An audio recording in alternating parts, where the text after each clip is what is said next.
Muy bien, vamos a compartir un poco lo que el Señor tiene para nosotros esta tarde. Y por ahí, si tuviera que ponerle un título a la meditación, al mensaje de hoy, yo diría, mientras tanto. El mientras tanto es un espacio del medio, ¿no? Es un espacio que tiene un origen y que obviamente es el tránsito hacia un final. Y muchos de nosotros por ahí nos podemos encontrar hoy en un mientras tanto. Y cuando hablo de esto, pienso en ejemplos que nos pueden ilustrar un poco, y pienso en el rey David, ¿no? El rey David. Pero más que hablar del rey David, tendría que hablar de David, ¿no? De David en su comienzo, en su origen. Y si nosotros pensamos en David, en su origen, ¿en qué pensamos? Pensamos en un pastorcito, pensamos en un muchachito que le gustaba la música, ¿no? Estaba en los campos, ¿no? Y que un buen día vino el profeta Samuel buscando entre medio de las familias de Israel, yendo a su casa y pasando por ahí, viendo a todos sus hermanos, porque Dios le decía, tenés que buscar a alguien a quien ungir. Sabemos que el pueblo quería un rey, y en sus comienzos, está bien, Dios dijo, está bien, ¿quieren un rey? Está bien, le vamos a dar un rey, ¿no? Y ellos eligieron el más alto, el más rubio, el más hermoso, y fue el rey Saúl, que fue coronado rey, por sus cualidades físicas y visibles. Entonces, David fue un personaje en ese momento que estaba en el campo. Samuel pasó por su casa, vio a todos sus hermanos y Dios le indicaba, no es ninguno de estos. Y preguntando, ¿hay alguien más? Está ya el muchachito David ahí jugando, ¿no? Cuidando un poco por ahí las ovejas, estando con el arpita. Dice, no, tráigamelo, pero valdrá la pena tráemelo. Y entonces fue ahí cuando Dios le dice, este es ungido como futuro rey de Israel. Y de hecho que viene, lo unge y tiene esa famosa expresión, Dios ve mucho más allá de lo que ven nuestros ojos. Siempre uno se guía por lo que tiene enfrente o por la situación que uno está viviendo, pero Dios siempre ve un poco más allá. Y eso sería una buena lección para que nosotros aprendamos, ¿no? A poder mirar con nuestros ojos espirituales, poder ver más allá de lo que Dios tiene. Y entonces se produce por decir así, lo que había de venir, la profecía. ¿Qué era lo que había de venir? ¿Que David iba a ser? Sí. Iba a ser rey. Mientras tanto era el pastorcito. Ese era su comienzo. Y conocemos la historia de David, y que es una de las más famosas, y si vamos a hablar de David, ¿cuál fue uno de los episodios más deslumbrantes que tuvo en sus comienzos? ¿Qué? La pelea con Goliat, ¿no? La pelea con el filisteo. ¿Qué soy yo? Un perro, decía Goliat, para que me vengan con este muchachito a quererme enfrentar. Y encima. Era bravo el muchachito porque había caído con los bozos y los peones. Claro, sí. El tipo, pero la cuestión que conocemos la historia, y a partir de ahí David comienza a tener aceptación, popularidad, era querido, era admirado. Es más, lo contratan en el palacio como músico, ¿no es cierto? Lo traía, porque él siempre con la música, él iba a todas partes. Es más, siempre la música, claro, paraba las malas ondas. Y David y Saúl vuelven en un momento de la batalla, ¿no es cierto? Y viene esas famosas expresiones que se las voy a leer, y está en el libro de 1 Samuel, en el capítulo 18, ¿no? Venían de derrotar a los filisteos, ¿no es cierto? Y estaba empezando a tomar popularidad David, y entonces dice Samuel capítulo 18 versículo 6, dice: sin embargo, cuando las tropas regresaban después de que David mató al filisteo, de todas las ciudades de Israel salieron mujeres a recibir al rey Saúl, cantando y bailando alegremente con panderos y platillos.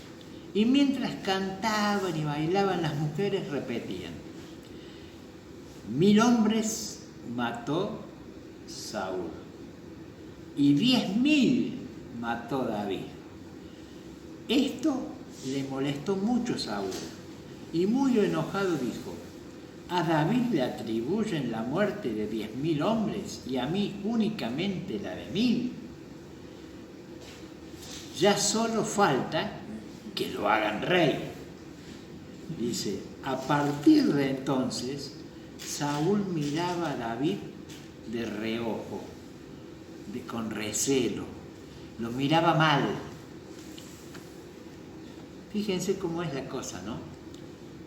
David, feliz de la vida, contento de que habían tenido una victoria, y Saúl se fijaba en que él mataba a 1000 y la gente decía que David había matado 10.000. Pero qué cosa se cree lo único que le falta ahora es querer el reino, y empezó a mirar así mal del ojo. ¿Tenía la intención David de sacarle el reino? No. Claro que no. No tenía ningún tipo de mala intención. Él estaba feliz, gozoso de venir con su rey, de haber derrotado, ¿no?, a los filisteos.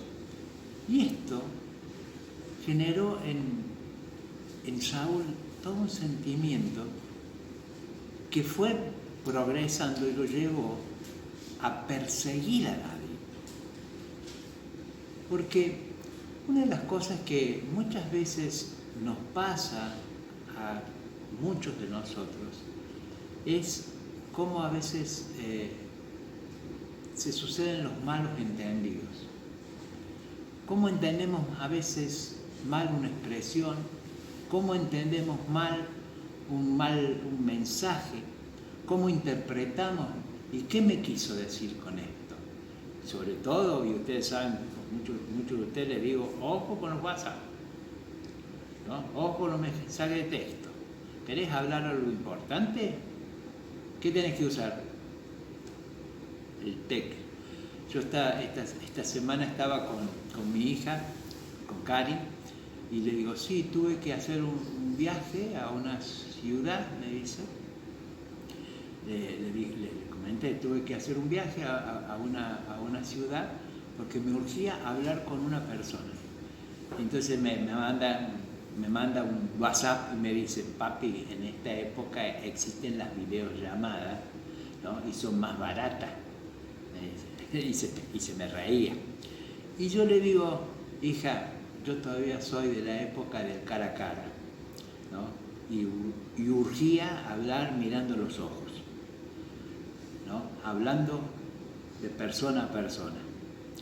Porque a veces las cosas se malentienden o se malinterpretan. Y a veces uno no se queda con eso, sino que uno hasta por ahí empieza a maquinar cosas o a imaginar cosas que me dijo o hizo o quiso decir, y le agrego pico y cola. Lo que hizo Saúl. Míralo, el agrandado este. Anda matando 9.000 más que yo, y encima seguro que está pretendiendo el reino. Y ya se ataja y empieza a mirarlo mal y empieza... Y a veces nosotros hacemos lo mismo, ¿no es cierto? El malentendido es algo que tenemos y que el diablo lo usa a la perfección. Siempre. Nunca te quedes pensando mal, nunca te quedes pensando lo que te pareció. Averigualo, y no por mensaje de texto ni por WhatsApp. Hacelo personalmente. Y vas a ver cuántas cosas se acomodan. Miren, hace varios años atrás, miren lo que es un malentendido, ¿no? Y a veces uno no puede hacer nada con el malentendido. Veníamos con un grupo de jóvenes de Córdoba y paramos en Almafuerte. Parábamos a cargar combustible. Norman, ustedes saben, ya esta época ya se ha calmado un poco, pero él siempre ha tenido pasión por las bicicletas. ¿Y qué hizo el Norman? Estábamos todos ahí, el Norman, y el Norman ¿dónde estaba? Ya estaba doblando la curva que iba para el lado de Almafuerte, con una bicicleta. Entonces yo salí corriendo y otro chico que era más ágil que yo, corrió más rápido y lo alcanzó a Norman, ¿no? Lo paró, lo bajó, entonces yo llegué, lo agarré al Norman y me iba con el Norman abrazado. Y se para un auto al lado, ¿no? Y me dice, ¿pero por qué no le partís la cabeza de un puñete? Y lo miro, porque es mi hijo, le digo. ¿Saben lo que me contestó? Vos debes ser tan ladrón como él. ¿Cómo le explico yo que no es ladrón? Que le gusta la bicicleta y que se había salido en bicicleta. El tipo pegó la media. A veces nos quedamos así, no tenemos oportunidad de aclarar lo que quise decir, porque el otro entendió lo que quiso y se fue. Por eso tenemos que ser cuidadosos en esto también, ¿no? Tratar de siempre pensar en no dejarnos llevar por lo que es el malentendido. Pero cuando yo digo el mientras tanto, habíamos hablado de que proféticamente David, ¿qué iba a ser? El rey de Israel. David iba a estar ahí en Jerusalén como rey. Ahora, frente a esta situación que a él se le presenta con el rey David, con el rey Saúl, se le presenta esta situación y ¿qué tiene que hacer? Tiene que empezar a huir con el tiempo, tiene que empezar a escapar, tiene que empezar a escabullirse, porque llega al punto tal del enfrentamiento con el rey Saúl que lo quiere matar. Y él se va con sus hombres, ¿no? Y se instala, ¿no?, cerca de donde estaban sus archienemigos, los filisteos, ¿no?, en una ciudad que se llama Ziklag. Ahí en Ziklag él está con 600 hombres y sus familias, ¿no?, y tienen que salir. Y les voy a leer lo que pasa ahí en esa situación.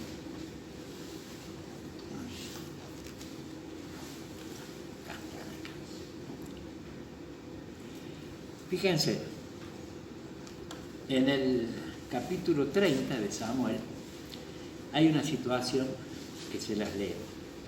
Y dice, al tercer día, David y sus hombres llegaron a Ziklag y se encontraron con los amalecitas que habían invadido el Negev y atacado a Ziklag, destruyéndola e incendiándola. También se habían llevado prisioneras a las mujeres y a todos los niños y adultos que estaban allí, aunque no habían matado a nadie. Cuando David y sus hombres llegaron a la ciudad y vieron que estaba quemada y que se habían llevado prisioneros a sus mujeres, hijos e hijas, se pusieron a llorar a voz en cuello hasta quedarse sin fuerzas. También habían hecho prisionero a las 2 mujeres de David, ¿no?, la viuda de Nabal, el de Carmel. David estaba muy preocupado porque la tropa quería apedrearlo, pues todos estaban muy disgustados por lo que había sucedido a sus hijos.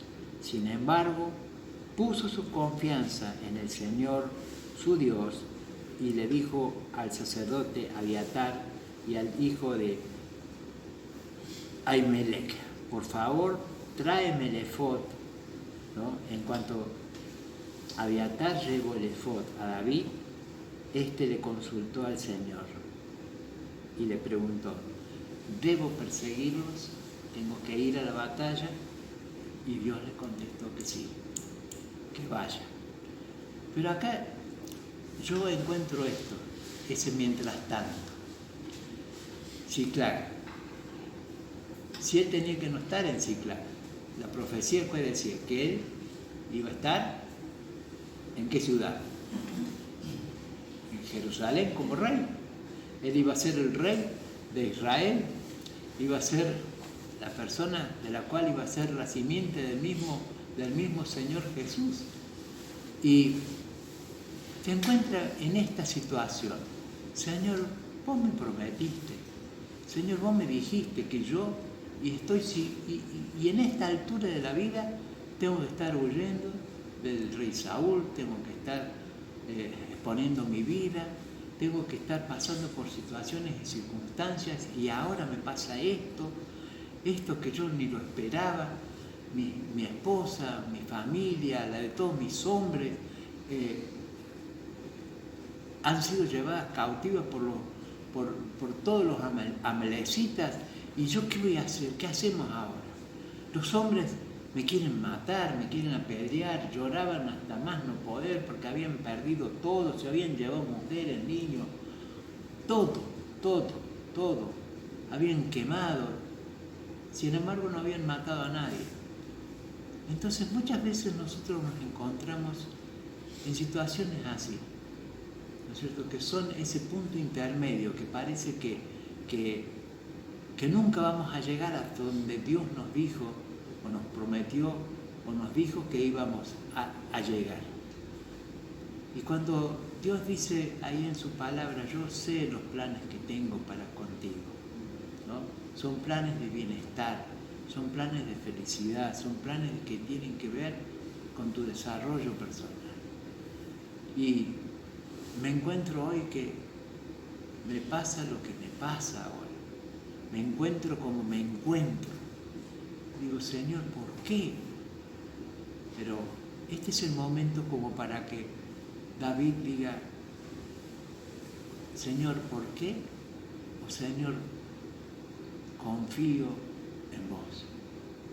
Él se fortaleció en el Señor y le consultó: ¿cómo sigo? ¿Cómo sigo en este mientras tanto? ¿Cómo sigo en este momento de que estoy a la mitad del camino?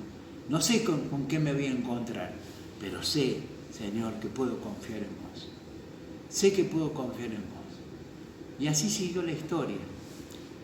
David con sus hombres salieron y fueron a rescatar a las familias. Y tuvo un momento de quiebre ahí, porque de los 600 hombres, 200 se quedaron en un arroyo, porque estaban muy cansados, porque estaban agobiados, estaban entristecidos, hombres que habían estado en 1000 batallas, pero que ahora no podían seguir adelante, estaban cansados. Le dijo: no hay problema, muchachos, quédense acá, nosotros seguimos. Y llegaron y rescataron a sus familias. Y no había uno que faltara.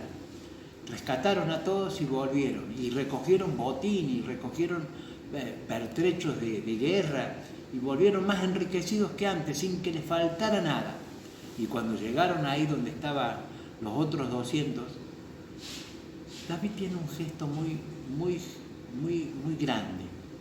David tiene un gesto para con esos 200 hombres que estaban cansados, esos hombres que estaban agobiados por tanta lucha, ¿no? Porque los otros 400, que eran medio sabandijas, decían: no vamos a andar repartiendo el botín entre ellos, que se tuvieron que se quedaron atrás porque no quisieron venir con nosotros. Entonces, ¿saben lo que dijo David? David dijo: no, muchachos, estos se quedaron acá cuidando nuestras espaldas, cuidando nuestros pertrechos, cuidando todas las cosas que nosotros no podíamos llevar a la batalla. A ellos también les corresponde les corresponde botín. Eso sigue en todo el párrafo del capítulo. Les aconsejo que lo vean.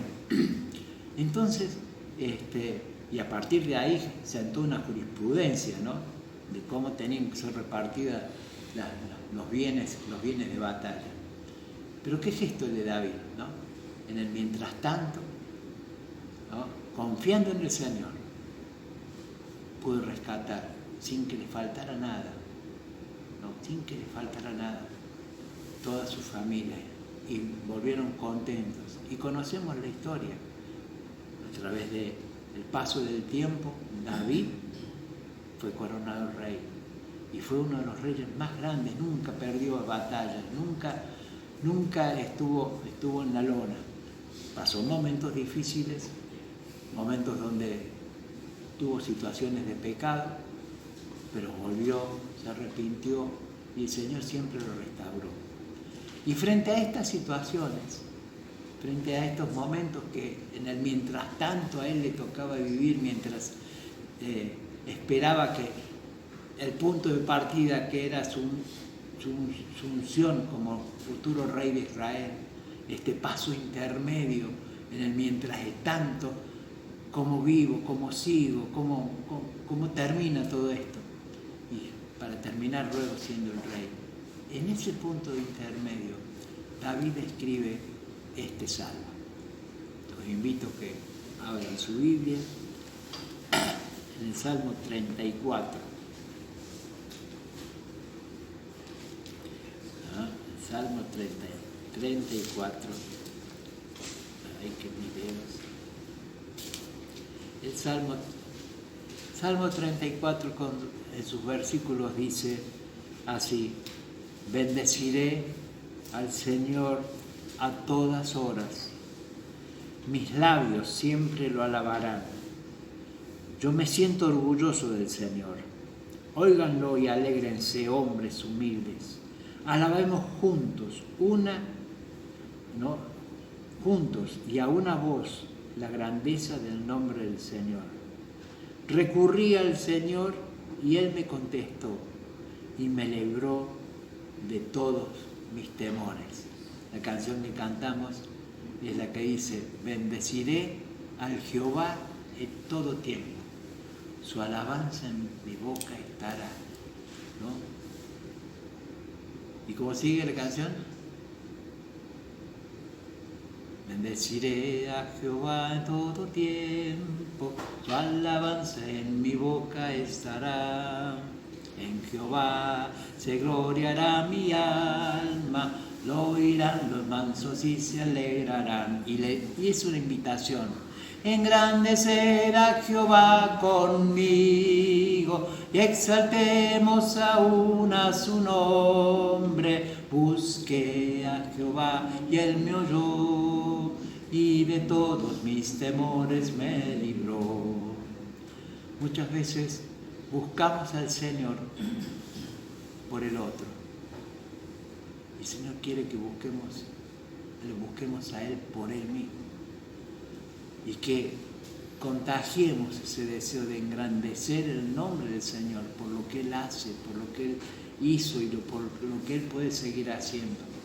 Y si yo hoy estoy en el mientras tanto, ¿no?, sepamos que podemos ir al Señor y decirle: Señor, te bendigo y te alabo en todo tiempo, en el momento de los más duros, más difíciles que puedo estar. Yo sé que vos estás conmigo, yo sé que vos me vas a acompañar, Señor. Y yo siento el deseo de decir que todos podamos decir: engrandecer a Jehová conmigo, y cantemos: el nombre del Señor sea bendito, porque Él es el único que me va a tomar de la mano y me va a llevar.